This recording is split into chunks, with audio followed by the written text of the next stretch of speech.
Thanks for checking out this episode of the Always Forward podcast. This community exists for everyone, whether you're an elite athlete, fitness enthusiast, business owner, leader, student, parent, or pretty much anything else. This content is for you. What unifies our listeners is a passion to improve themselves in order to impact the world. Make sure to check out our website and follow us on Instagram for more content like workouts, previous episodes, and articles. Also, make sure to visit our online store for Always Forward apparel and other merchandise. This episode is a part of our Be More Human series. In this series, we are focusing on different aspects of what it means to be human, how we've strayed from our original design, and helpful ways to take back control of our lives by living with passion and purpose. If you enjoy the episode, take a second to leave us a review and share it with a friend. Before jumping into the show, we'd like to thank our sponsors, Pursue Outfitters and Tennessee Pre. Check out Pursue Outfitters apparel at pursueoutfitters.com. Check out Tennessee Pre. Unstack your stack with Tennessee Pre. Your focus and energy will be incredible. All right, cool. Well, let's jump in, and then if we want to talk a little bit quickly after about anything else, or just try to connect later on. Perfect. That's great too. So, sweet. All right, let's get started. Let's do it. We are here with Noah Ohlsen, and so just to get started, Noah, why don't you just kind of fill in any listeners? I think that people listening to this podcast are going to know who you are and your accomplishments, but just a quick 4 or 5 things just about Noah. Cool. Yeah, that's a cool feeling, and it's definitely not something that I go into a conversation expecting. But if anybody out there is already aware, I appreciate you. If you're not, hopefully this conversation ends and you feel like you got to know a good person. That's what I care about. I'm humbled to be here. Thanks for having me, JP. Few things to know about me. I don't know why the first thing I want to go to is my age. I'm 29 years old, getting up there. I live in Miami, Florida, which you have to say this day and age that we're in the Corona times. It's mid-pandemic, still in quarantine here at home.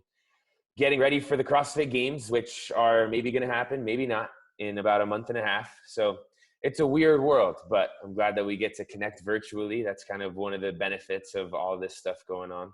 Absolutely. Yeah. So Noah, for anybody who doesn't know, Noah is 7-8 time.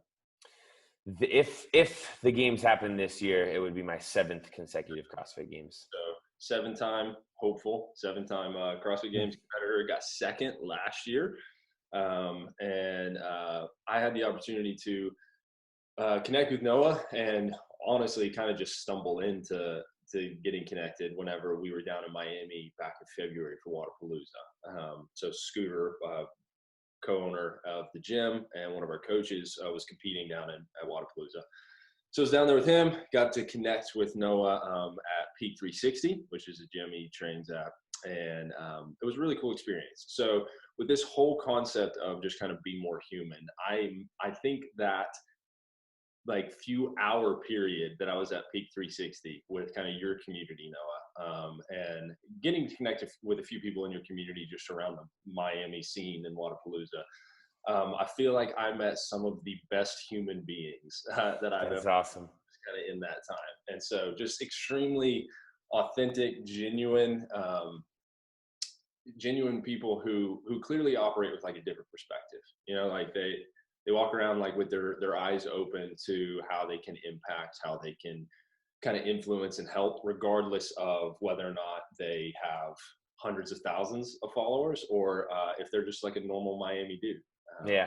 I will say real quick, if you don't mind, that we felt the same way about you when you left. And that's not just boosting you up to make the podcast feel good, but really when you left, Guido and I were chatting about how good of a guy you seem to be, and we were very positively influenced by you in the short period of time. Yeah, I appreciate that. But yeah, I think that I think that maybe those things bring each other out. I was telling even Guido, who owns Peak 360, for those who don't know, that like as I was leaving, I was like, man, this is how I want, and I hope my gym feels. It's like people are like, there's something special about this. And in conversations with Guido, knowing like it really is kind of the spirit of Peak 360 and what kind of exists there, that just draws people in, whether they know what it is or not. And so in this kind It's of, about it so much. oh yeah. Sorry, I didn't mean to jump in on you. Oh no, you're good.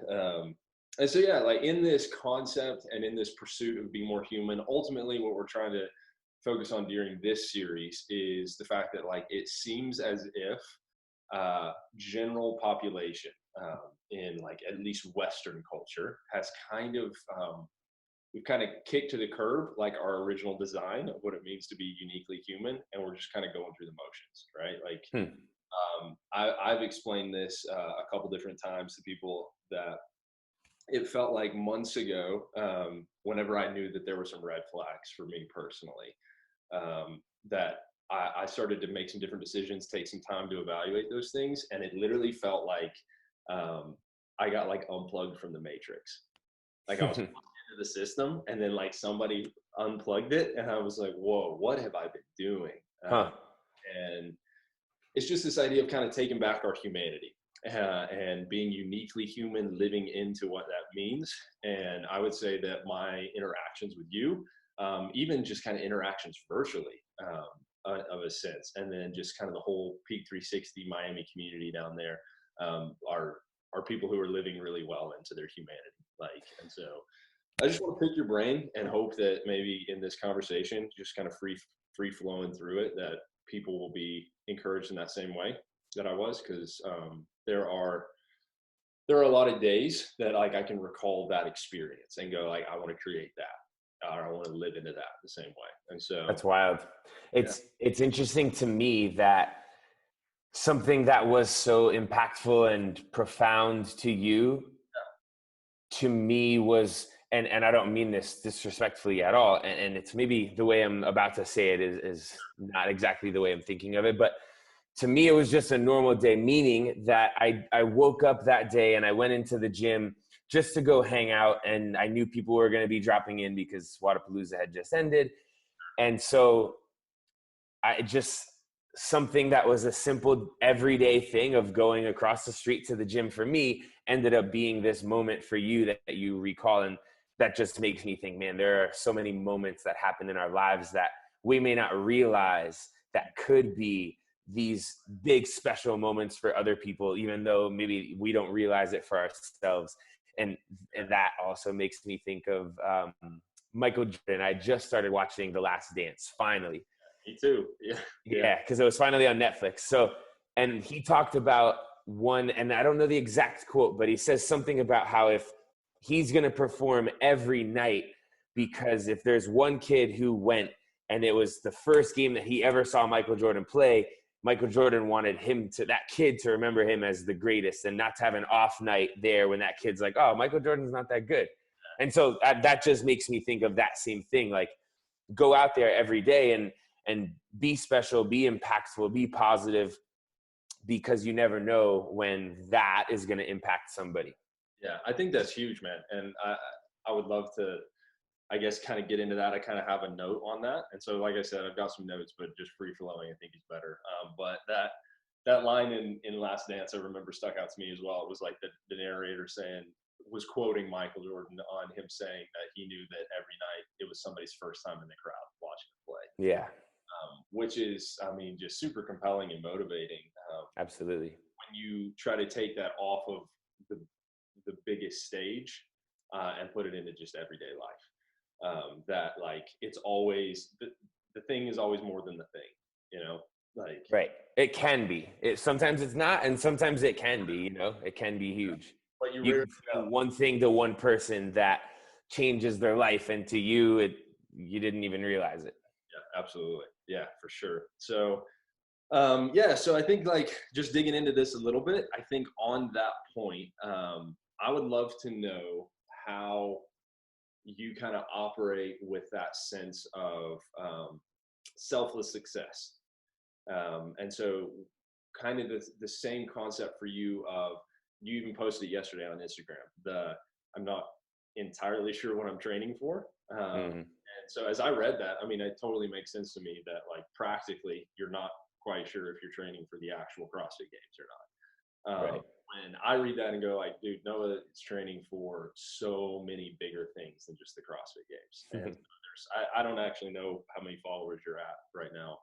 It's a lot on Instagram, but like all of those people that watch you that kind of garner inspiration, that's big. And so what is kind of the fuel for your training outside of the competition floor? Yeah, it's interesting that you say that, because having read a lot of the comments that were feedback to what I had said, those comments and the things that people said, those were the things that kind of fueled me up and made me feel like, you know what, no matter what happens, I am doing something positive. I am doing something impactful. People were commenting that just kind of seeing me getting after it every day, whether or not I end up competing, was inspirational to them and makes them kind of get up off the couch. And that to me almost means more than being able to go out and win the games. I know that the opportunity to go and compete and win the games would just allow me to have a bigger platform and impact more people. But all of the comments yesterday kind of put me at ease, where no matter what happens, if I do get to go compete, then yes, all this training and hard work was worth it. And I think hopefully people would recognize that I put it in, and whatever the result is, it's because of this training. If it doesn't happen, it's okay, because people recognize that I was committed to the process. And if that in any way stirred something inside of them to not take this quarantine period as like downtime and to get up and improve themselves in some way, even if they are training or working towards something that may be uncertain, then that means a lot to me. Yeah, absolutely. Yeah, I think that that was one of the things just kind of in our previous conversation of wanting to pick your brain about, is the fact that you seem to have a significant perspective and view on your self-improvement as self-improvement for the purpose of global, humanity, other improvement. And so you improve yourself to impact other people. And that's kind of the whole premise of what we want to be about. And yeah, so I think that the way that I would consider it is like, I don't know the exact numbers because I haven't researched it, but I know that there are probably like millions of people who can like snatch 275, right? And clean and jerk, weight that a lot of guys can't deadlift. And so people can perform at super high levels, right? And that's taken nothing away from your ability to perform at an incredibly high level. So I've obviously gotten to even watch you compete in person. And I mean, it is like being somebody who's also literally done the same workouts you have done. Yeah. On events you win and stuff like that. Having to scale weight back, like I can appreciate and respect it. And then at the same time go, but Noah's impact's bigger than that. And so millions of people can perform at a high level, but literally only Noah can make the unique impact Noah can make. And so what is that impact for you? What do you? Thank you first of all for saying that. I mean, it just kind of reaffirms what I feel and think and I'm still figuring it out. It's not solidified. I don't have everything all figured out. So I do think that over the last few years, I've started to realize that my impact is going to be more than the numbers. Like you said, I don't think most people are going to remember me for my PRs or my time in an open workout. I think people will hopefully remember me based on something that changed them in a positive way. And if it's inspiration in terms of fitness, then that's awesome, because then maybe they get to improve their health. If it's inspiration in terms of, or just like a shift in perspective, and something that allows them to be a little bit happier and more joyful, then that's awesome, because I love that. And so I think that, my impact on people means a lot more to me than what I can do personally. So it's kind of like you said, I'm improving myself so that I can be the best version of me for other people and for the world. So would you say, and I think this is getting into the kind of the happy but hungry mentality a little bit, would you say that when it comes to points of performance, or when it comes to hard training days, that one of the things that compels you and motivates you more so now is how you can impact other people by performing better versus just trying to beat the next guy? Yeah. It's not so much about, I mean, there has to be a bit of a competitive element. You know, I need to be able to stack up to some of the other training times and weights and all of that. But for the most part, I'm trying to drive myself as far as I can down a positive road so that I can go out there and, like I said, expand my platform and my reach and just allow myself more opportunity to do good and to help other people. And it's, again, that's pretty new to me. You know, I think to be honest, growing up, didn't have that perspective and was maybe a little bit more selfish in the things that I did. And that goes all the way up until maybe like, I don't know, a good 5 or 6 years ago. And I don't know what it was that flipped the switch, but I think a part of it was being able to start to see some positive feedback from interactions with people and recognize that felt better than whatever I was individually accomplishing. And then just slowly that started to build, and I realized that meant more to me than just my own accomplishments. Yeah, absolutely. And I don't actually know why I'm thinking about this. I think it may have been a podcast you had done previously that I had listened to. But is there like a this version of Noah that existed in the space that you kind of had to rewrite the narrative on a little bit? Yeah. And I don't know that it was a purposeful rewriting. It was just, again, I did change as a person a lot. And when I started my competitive career, I think a lot of it was selfish, and I just wanted to accomplish titles and accolades because, I don't know, they were shiny and they looked good. You know, I wanted to get a jersey that had my name on it just because. And say it again. 21 years old at that point.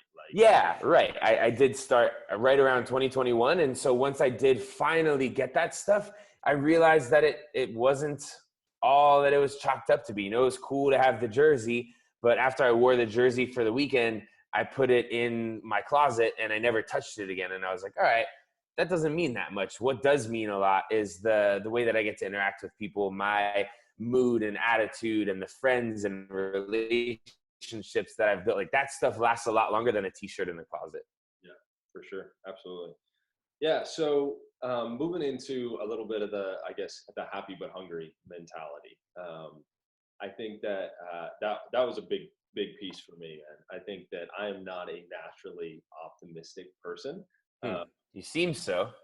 Yeah, maybe I am more so than I give myself credit for. I think previous to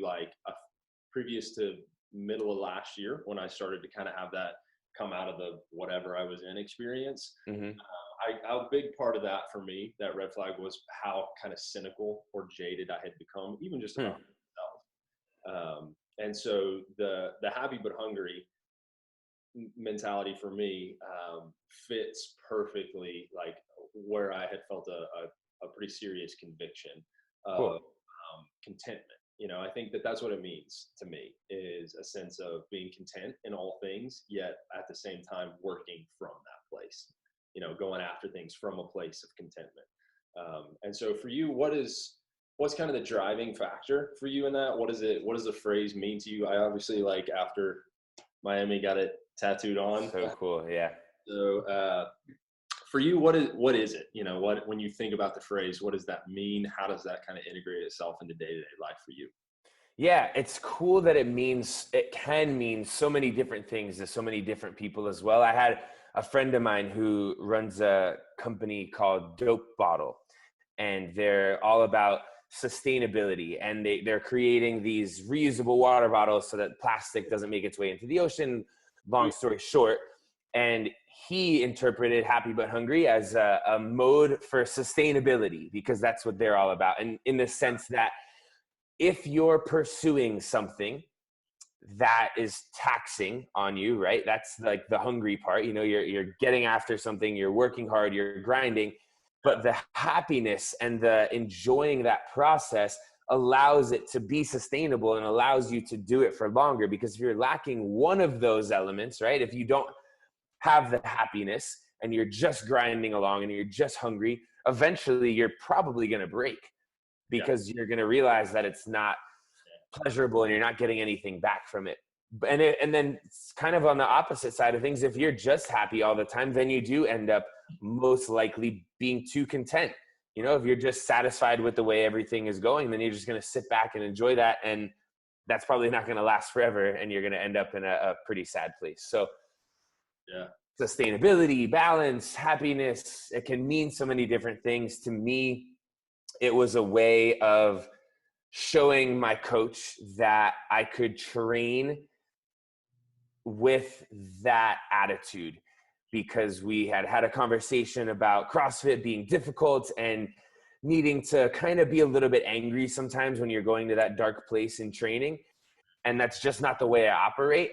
And I didn't want him to discount my abilities because I wasn't able to draw from this darkness. And so I had the conversation with him where I said, man, I am happy and I love what I'm doing and I'm out there having fun and laughing, but don't mistake that for me being content, because I'm still really hungry. Like, I want to do great.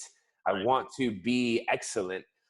And so I'm going to try to have a good balance of both of those things. I'm going to enjoy the process and I'm going to continue to strive to be better. And hopefully those can carry each other along the way. Yeah, absolutely. And I think that I'm interested to hear like how that training perspective, that happy but hungry training perspective impacts your the work that you do outside the gym. Like, do you operate with that same, like, because what's awkward for me is watching dudes in the gym that even I get to train with, or I get to watch train. They do go to that like dark, angry, like, I'm not sure who they're mad at, but they decide to get really mad before these bike intervals or before this heavy whatever. And I don't see it any other time. Right. So like, part of it is kind of like that argument for like, okay, well, you're going to that primal place or whatever. But I tried it too. Like, when I was like, all right, I really want to perform or whatever. Yeah. Just like trying to draw on that aggression. It didn't work. It just, it makes success not feel great. And it makes when you fail way harder to bounce. Oh man, you just nailed it. I was going to say, I used to compete that way. Like, when I first started competing, I remember going out regionals floor, and prior to being brought to the floor, we're in these corrals. And I remember like amping myself up as if I were a caged animal, like pacing back and forth and like breathing and flaring my nostrils and taking the floor like angry. And if everything goes according to plan, then sure, that feels maybe not as great as it would if you were enjoying it. But when things go wrong, it spirals out of control so quickly. If you're angry and you're taking that into a workout and you like start failing something or you get no reps, that makes it so much more difficult to deal with than if you're in this calm, cool, collected, good place. Yeah, absolutely. So hear me out on this. So this is like bringing it back to the whole primal concept, this primal humanity. So oftentimes I like to compare and contrast like the training we do to really the most primal state we can reach. Like, but just because life is so soft, and comfortable in many now. And so I do like to use the terminology with people that I coach, or even personally. Like, I have this phrase, like this idea of to wake up hunting. And so like for me, you are kind of hunting something whenever you train, or even just the same mentality. If you do some research on what like it meant tribally to hunt, it wasn't like for sport, and it wasn't for like, it wasn't a stress reliever, and it wasn't to like get your anger out. It was survival.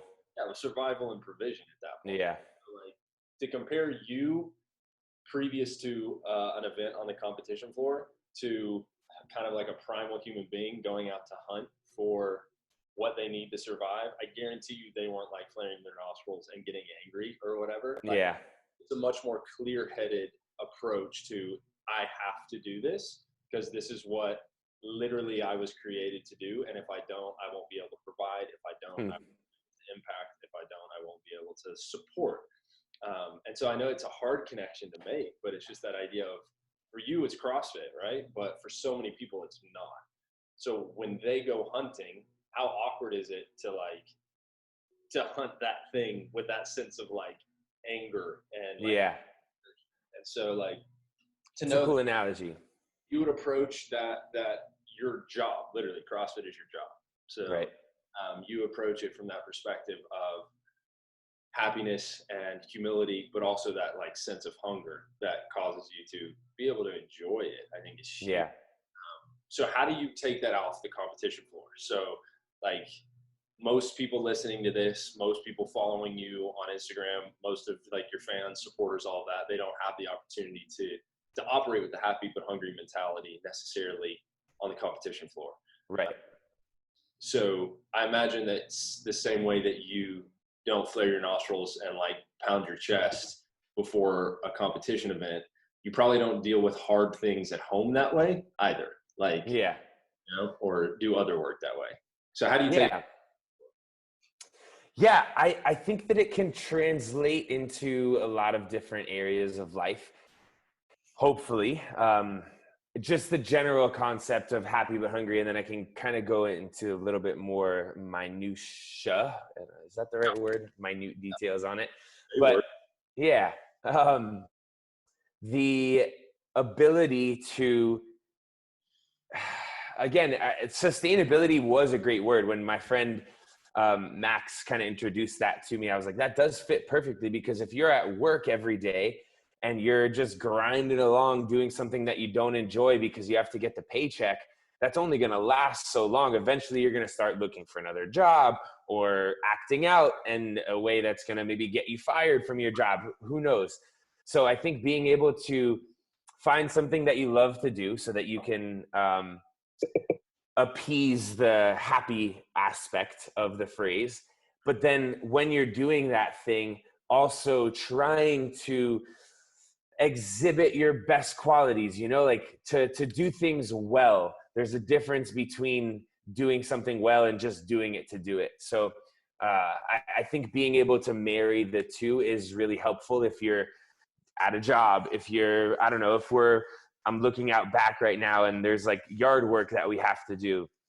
And so rather than going out there and being upset that I have to get sweaty and dirty pulling these bushes out, I'm going to try to shift my perspective and think about it in a way that, okay, I'm removing these bushes, but it's because it's going to allow me to, we're thinking about maybe putting a pool in the backyard. It's so hot here in Miami, but taking out these weeds and these bushes is going to allow us to put in a pool. So being able to just have that perspective shift and see things that you're doing for the good that they can do rather than the fact that they kind of are tough to do in the moment.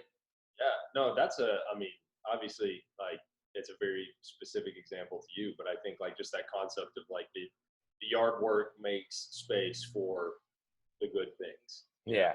The hard work always does that.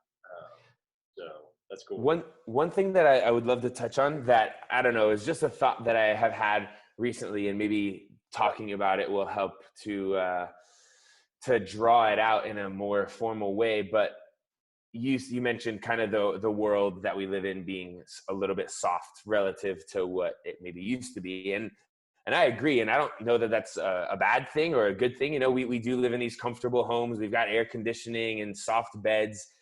And for me, one of the ways that has actually helped me is while I'm training, something that I've told myself recently, when I'm in the middle of something tough and it hurts, I know that it only lasts so long, and that in an hour or a few, whenever the time may be, I'm going to be inside my comfortable air-conditioned house, showered clean, laying in a bed. And so in the moments when I know that's coming, it's almost guaranteed to you unless there's some emergency situation, right?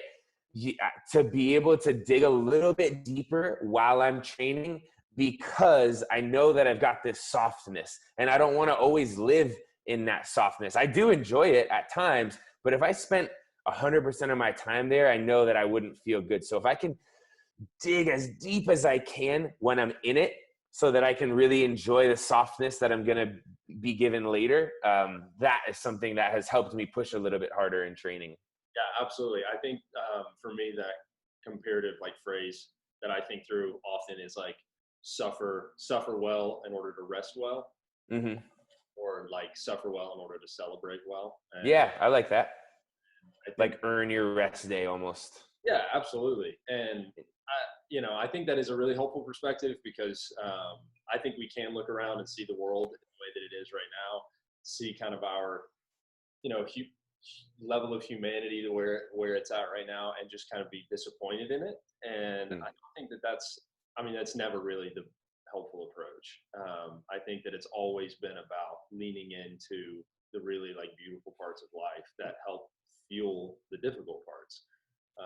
And so, I think, primarily that, people weren't coming home to air conditioning or soft beds or whatever, but there had some sense of satisfaction and fulfillment at the end of the hard work.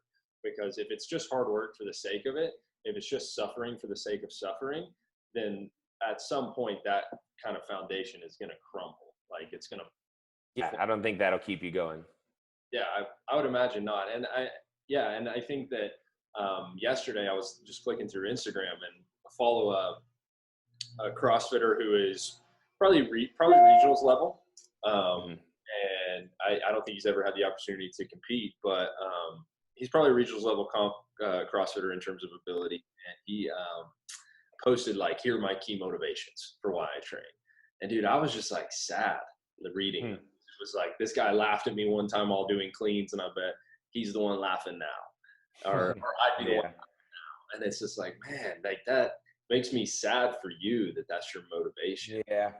And rather to be motivated by like what you're saying, when you get into that deep dark place, like think about the really like positive things, and I think that is what fuels you. But so yeah, okay, shifting into a little bit of that, like I would love for people to understand like some tactics to like be happier, and I think the word happy has some kind of like shallow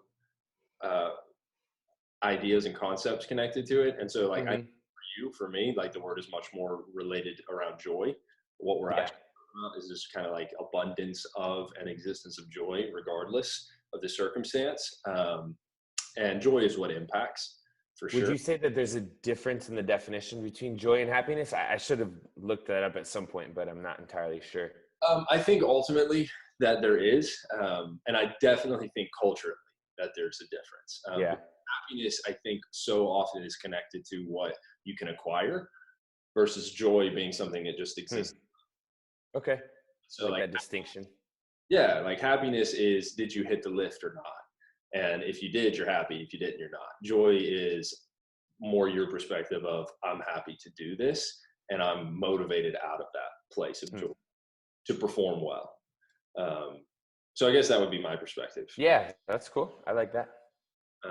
So there's this concept that I'd be interested in hearing your ideas on. So I don't know if you've heard of it, but like back whenever like mining was a really significant thing, which obviously it still is some places, but people would put like living mammals, oftentimes canaries, in mines. And when the canaries were singing, like all things were good. But stop singing, it's because it was an early warning sign that there were basically like toxic gases in the mine. It was this like tactic of like, all right, we're going to put these canaries in the mine, and when they're singing, we know we're set. Whenever they stop singing, it's an early warning sign that something's up. Interesting. And so like that phrase, canaries in the mine, for me is like another way of saying red flags. And so for you, what do you think your red flags, your canaries in the mine are to what kind of attacks your sense of happiness and joy? Oof, that's deep. And it's something that I have probably been dealing with a good bit lately. I don't know what it is, and I haven't really been able to pull myself out of it just yet. this sense of what's the way to phrase it?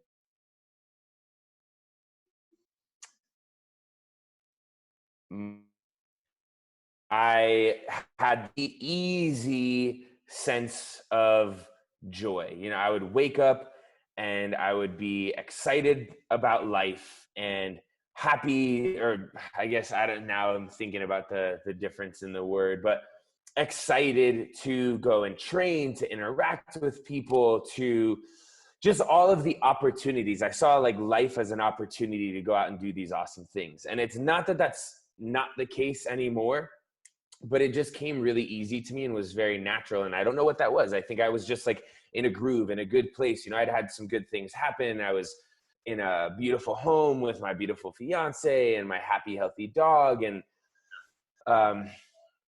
And then since this whole pandemic situation and quarantine and George Floyd and the social injustice, and I don't know, it just hasn't been as easy for me. And that's something that's tough. And it wasn't apparent at first, you know, I was just waking up and having a harder time finding that and getting going. And then after a few weeks of that, I realized I'm like, it's just not as easy as it used to be. Like I have to kind of work a little bit and use more of those perspective shifts in order to find and live that joy that I want and enjoy, you know? So I don't know what the red flags, I guess, like how I started to recognize that it wasn't coming to me as easily as it was before. It's funny, journaling was something that was really easy for me to do, and I was doing very often prior to all of this. And you would almost think the contrary, that like now would be the perfect time to journal. And maybe it is, but I just find myself having a more difficult time reaching for my journal in the way that I was doing it before, because prior to this more difficult time in finding the joy, I would gratitude journal. And so I would just write down a bunch of the little things that I was really thankful for and happy about. And it was just easy. My pen would just flow, and I'd find all these little things that added up to this big, beautiful life that I was living. And lately, I think there have been maybe less of those little things, less of those interactions throughout the day. There are still some, absolutely, but it takes me a little while, a little bit longer to sit there and think about it. And so I'm less inclined to go grab my journal and just free flow this stuff, because it's almost a reminder that, hey, there's not as much awesome stuff happening in your life right now as there was before.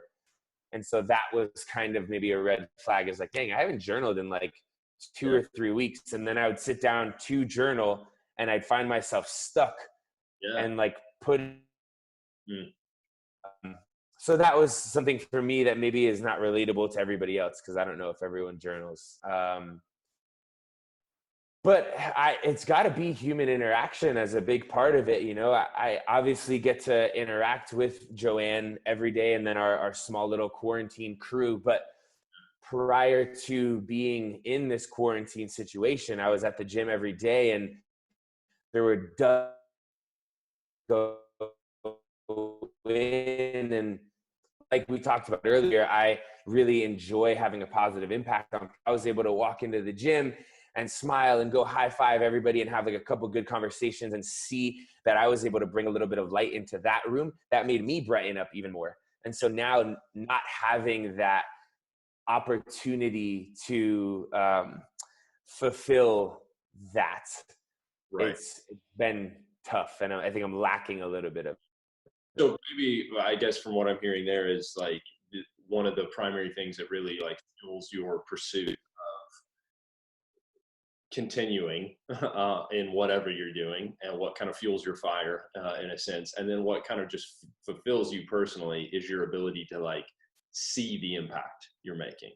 I think so. And yeah, I'm sorry. I know that I kind of ranted there for a bit, but I was sorting through it myself, because it is something that I've been trying to figure out lately, and trying to find ways that I can bring it back. Yeah. And one of the things that I think did work for me, was working for a little while, that I want to try the case, was doing Instagram.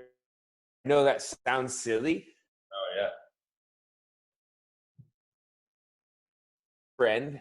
So I would do split screen with a buddy of mine, and we would do a workout.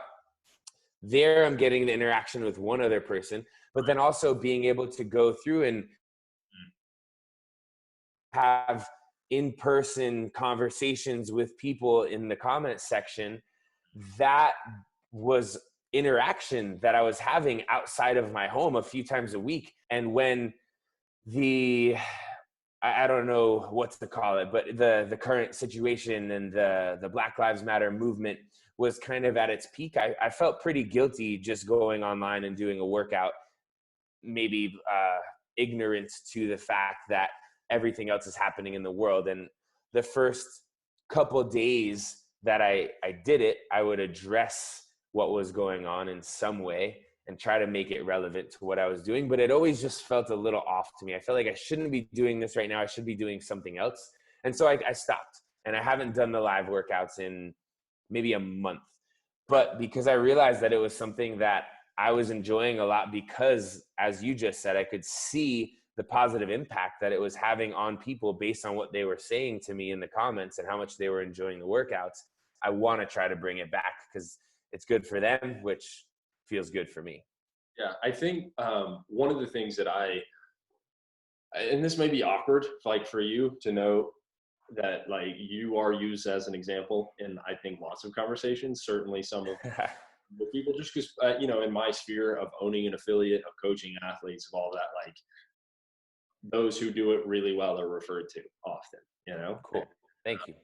And so I think in a conversation with a couple of young guys, as they're, super fired up, want to pursue everything that, all of their goals in CrossFit and the CrossFit space and sport, is just bringing to their mentality of like, yes, it would be cool to be the best. But I think that you can look at specific athletes like Noah or like Cole or Katrin, or, athletes that are really like nailing the reality that their platform gives them the ability to do more than perform.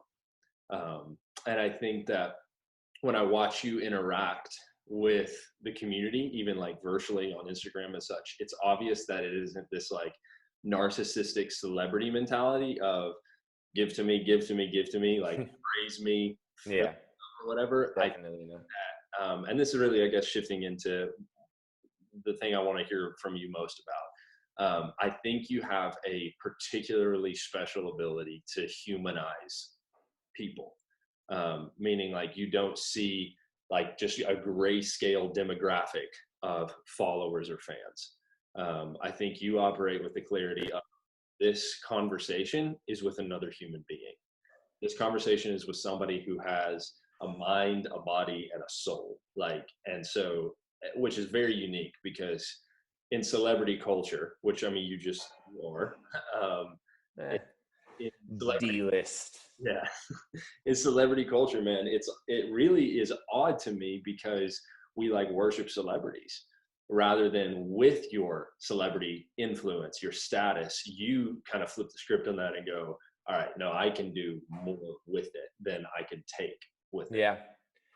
So I think, referencing those kids that you were talking to, I think that you don't know until you have it. Like I said before, was very selfish in my pursuits, and I didn't realize that there was this impact that could be actualized until I had the platform and the followers to do so. So maybe for these guys, they have, I don't know, a couple hundred followers, and it's not all about the followers, but for them, they kind of need to be able to build to selfishly, in a way, better themselves until they get to a point where then they can use that better version of themselves to have an impact on somebody, because maybe they don't have the platform to have the impact, or to be able to see that they're having the impact yet, if that makes sense. Yeah.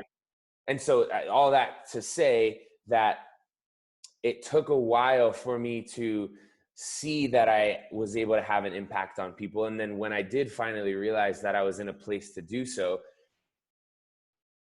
to also recognize that I'm still the same guy that I was when I had 10 followers. You know, like everybody that has, no matter how many followers you have, you're just a person. And I think people can get that twisted a little bit, like Right. that a celebrity is in a different tier, a different status because of the followers that they have or the things that they've accomplished. But at the end of the day, they're a person that once didn't have all those things, and they worked pretty hard and did something that elevated them to the point that they're at now. And so I think being aware of that and recognizing that I am the kid that's asking me for advice, like I was the one doing that 6-7 years ago. I was on Facebook the other day and I saw a message that I sent to Rich Froning like 9 years ago, asking him for advice. And it was one of those silly things. Like I'll get that message relatively often where it's just somebody that says, hey, I just started CrossFit. What would be some advice that he would give me to be a competitor? And like, that's so general and vague. And there's not like a great answer to give there. But when I read those, sometimes it can be easy to write it off, but then every now and then I'll remember like, hey, that was me. And so I want to be able to help the young me's and more. And that's just one way that I think I am able to be kept down to earth. Yeah, I think that's exactly it. Like that is a perfect example of just kind of that idea of just interacting with people, understanding that like it's an equal playing field, you know, like clearly some of us are better than others at certain things. But that's not really what, you know, elevates your humanity. You know, anybody can improve an ability. It's yourself. And I think that like that example of somebody sending you a random message, man, like how often do we do that even in face-to-face conversations? When somebody comes up to us and starts talking, you're like, man, I don't have the time. Yeah. Like that is so significant to, I think, the larger issue that we're facing, which is our ability to like legitimately dehumanize people. And so I just kind of want to hear about that a little bit. Is I think that in reference to your kind of red flags, your canary in the mind, or in the mind, concept of just having a harder time finding that like sense of ease when it comes to joy. Do you feel like it's maybe at all connected to how hard you have leaned in to the realities of what's happening in the world? Like you've let in like the Black Lives Matter movement. Obviously George Floyd was like a huge catalyst for that. And that situation. And so like I want to have that conversation more than anything. Yeah. About racism and racial injustice. But I think for me, man, like I'm all into Black Lives Matter, you know, and it doesn't to me at all disparage to say all lives matter or Black Lives Matter, one or the other. Right now, put spotlight on it. Absolutely. Yeah. Yeah. Ultimately, the issue is like, we as a human race have had the ability to dehumanize demographics of people for years and years and years. And I think that until we have the ability to look a person in the eyes and see them for what they are, which is a soul, that we lack that ability at a larger racial level too. Yeah. What are you learning about that? Do you feel like you've let in you're not operating with ignorance anymore? Like you've let in the reality that like it's broken, like people are hurting, and you wake up every day wanting to make a difference and you don't know how. Like now that you mention it, maybe that is some of the heaviness that I've been feeling, is my lack of understanding of what to do. You know, I think at the beginning of it all, there was definitely this heaviness that Joanne and I felt, and like were very, very impacted by. And not to, I don't know, obviously I feel like sometimes you have to clarify what you're saying. Obviously not to seek any pity in any way, but there were just moments where, like, seeing what was going on out there in the world and just understanding how much people were hurting and really just enraged, like, it touched me and it made me feel a lot of those feelings, even though it wasn't direct. I wasn't experiencing it myself, but being empathetic to it, being able to really feel it, it was heavy. And I feel like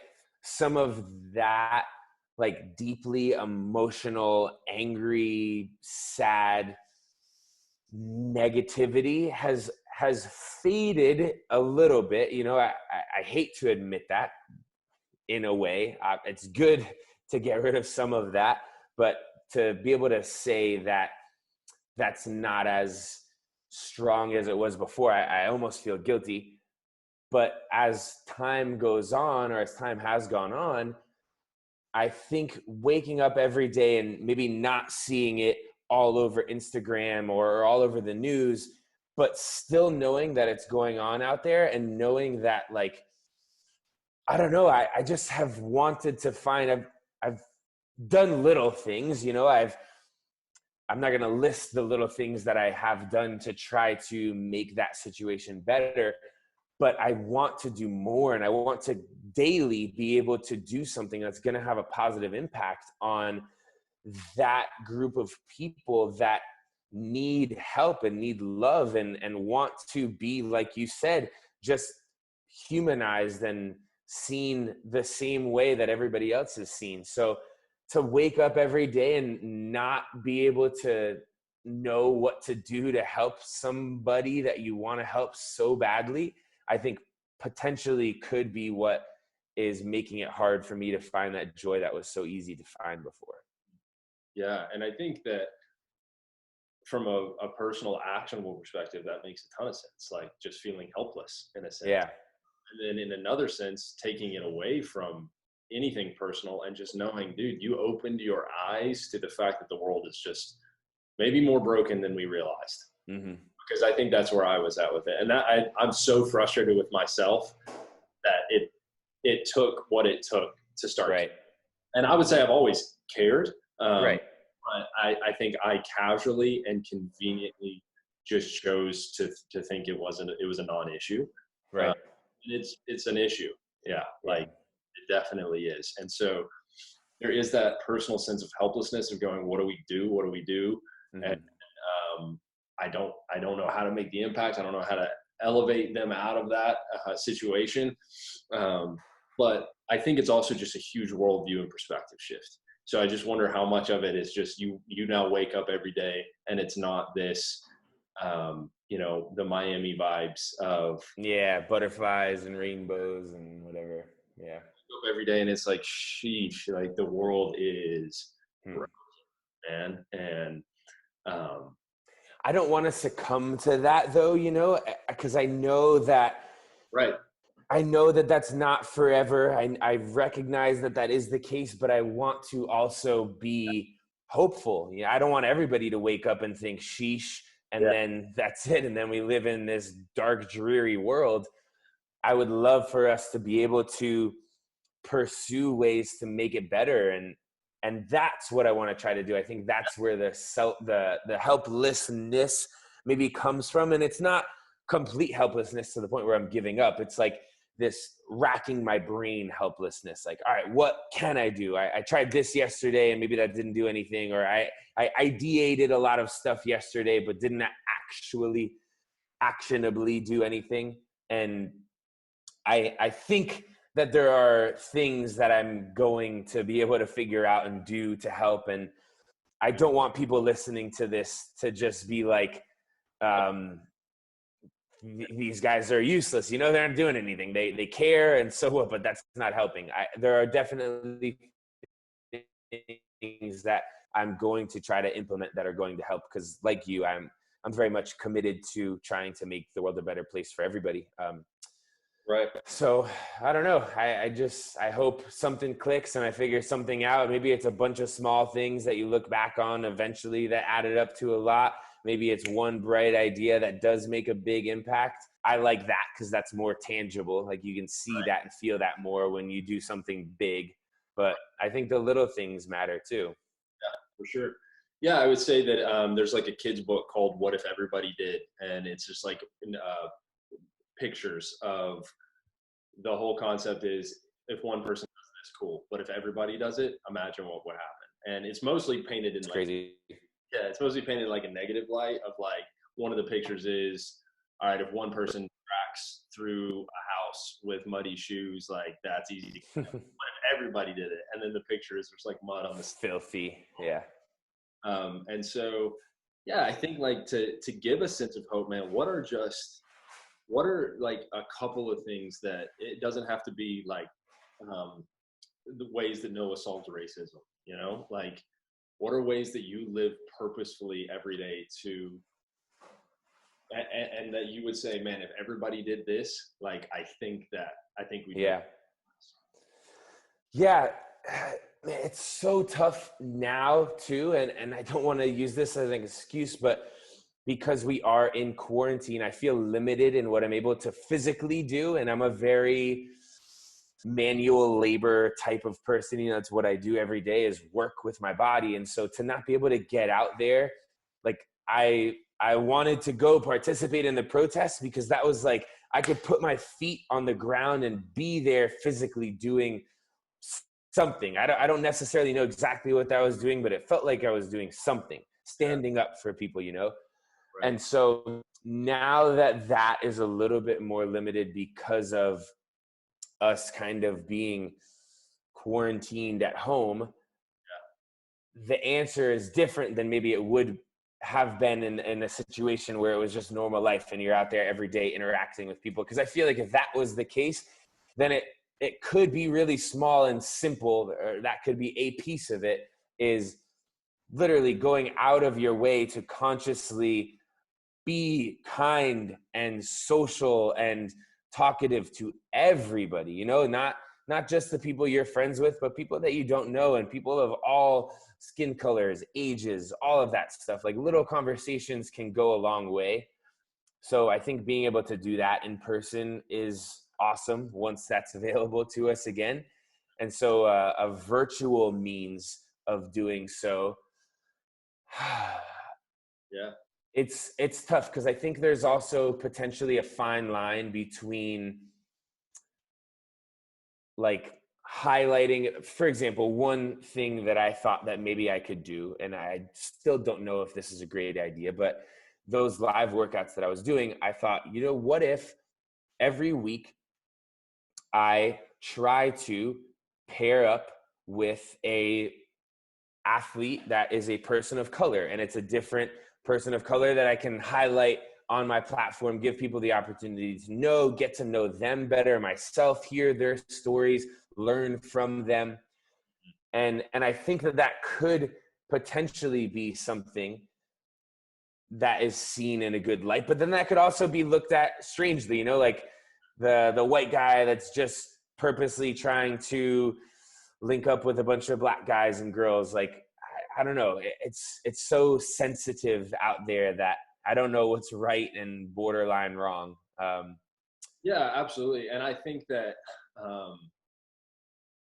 you're probably like one of the premier examples of somebody who has like this like overflowing pool of desire to make a difference and just natural care, and you like don't know where to put it. And yeah, like in our conversations about this, like I want to sit down with 3 or 4 black athletes in the CrossFit community and just listen, like say, hey, I'm putting this on and just talk because we want to learn, like educate us on the reality because we've been ignorant for too long, you know? I think you've done that because you have great relationships with people, but I think it's that hesitancy to, I don't want to offend anyone, that it kind of ties our hands behind our back. Yeah. And I don't want to be held back by that, you know? That was something that we dealt with a little bit at the beginning, Joanne and I, like, how much should we really say right now? What's appropriate for us to say? And at one point, I said, you know what? I'm not going to let that limit me and let that put us in the background. I want to stand up and I want to say what we really feel and what we really believe. And that was very well received by most people. Most people felt very supported and appreciated the fact that we were taking a stand and saying what we felt. So yeah, maybe that is something to move forward with. I had something else that I just thought, but I can't remember it now. So I don't know if you wanted to. Yeah, I think, man, I think it's the old quote of like the only way to avoid criticism is to stand for nothing, to say nothing, to believe nothing. Mm-hmm. Yeah. That's also the surest way to never make an impact. So right. It kind of comes with the territory of, impact and influence, and trying to create change welcomes criticism. Yeah, definitely. It's really kind of putting yourself in front of the firing squad of our culture that just anyone can say whatever they want whenever. But I think that's a bold move on your part, and I think it's what we all are called to do in a sense, is put ourselves, in harm's way. At the forefront of criticism for the sake of creating a sense of change. It's not keep calm and carry on like the old English poster anymore. It's like get angry and change something. Yeah. It doesn't have to be mad anger. It's just like let's be extra hungry here. It's usually the riskiest things that pay off the most, right? Like the things that put you in the fire are either going to benefit you and everybody else the most, or blow up and be bad. But the other option there is just nothing at all. Either like very little to no payoff and all little to no risk. So I don't know. I'd rather risk a lot to get a big payoff, I think. Yeah. Have you, I don't know if you're like a music guy or a musical guy or whatever, but have you jumped on the Hamilton train? Have you watched it?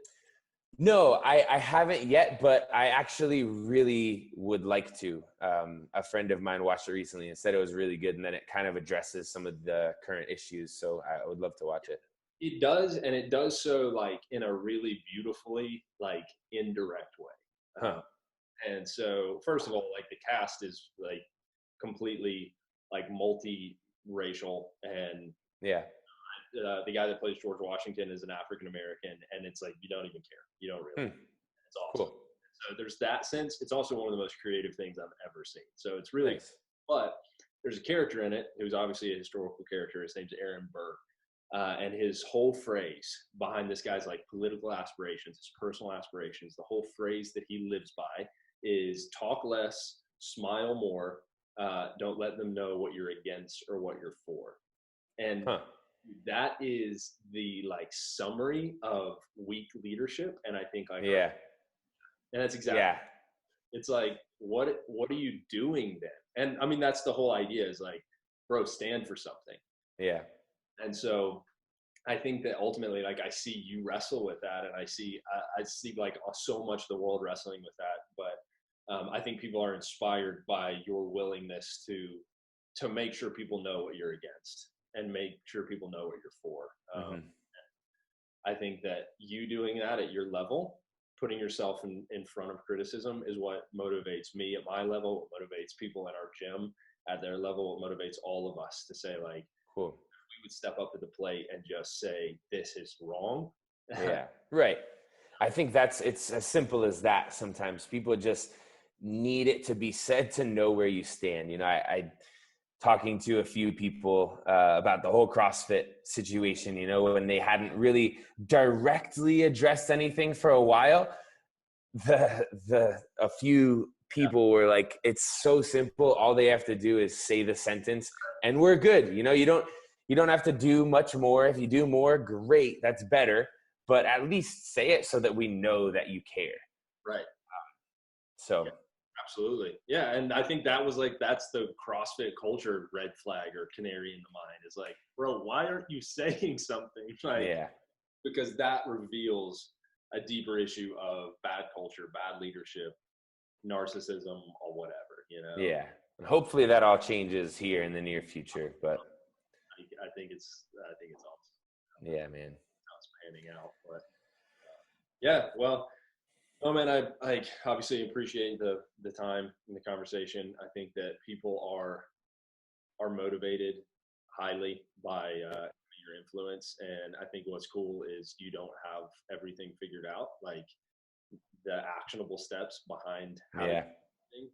But I literally think people are inspired by your pursuit of figuring it out. Yeah, I hope so. And I'm so open to ideas and help too. You know, I almost feel guilty right now that you and I didn't have this a moment where we figured it all out and could share that with the world. That would have been amazing, but we didn't, and that's okay. And maybe there's somebody out there that has some ideas that they're willing to share with us. And I know that we'd both be open to hearing that and maybe being able to use it in some way. So For sure. And I think that, yeah, I don't think that there's a strategy or a tactic to solve it, man, as much as it is taking personal responsibility. And I think the more people that can have conversations around taking personal responsibility is what's going to kind of create a sense of change. And I would say the thing you operate with is a desire to elevate everything around you, to improve yourself, to elevate everything that exists around you. It's to first,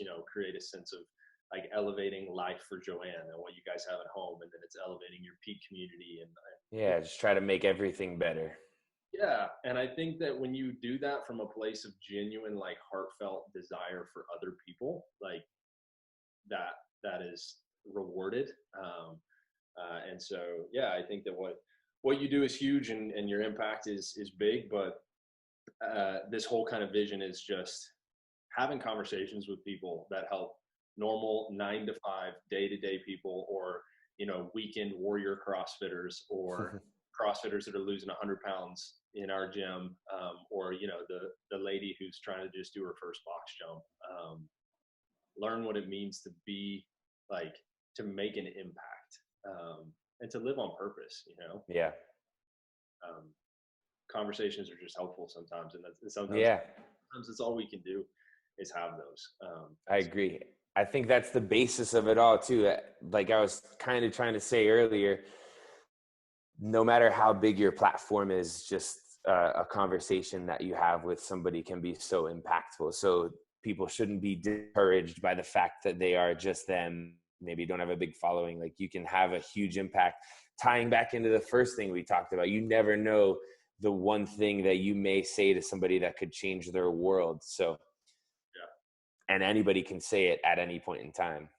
Absolutely. Yeah. And it's just operating, I think, that sense of conviction. And so one thing I mentioned, one of the things I want to ask all the guests is, like, in your now 29 years, what is like one general truth that you have learned about people, like about generally, like other people?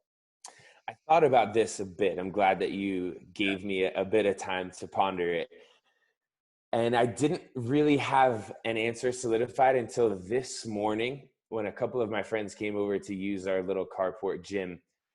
And it kind of hit me then that with people, typically you get back what you put in.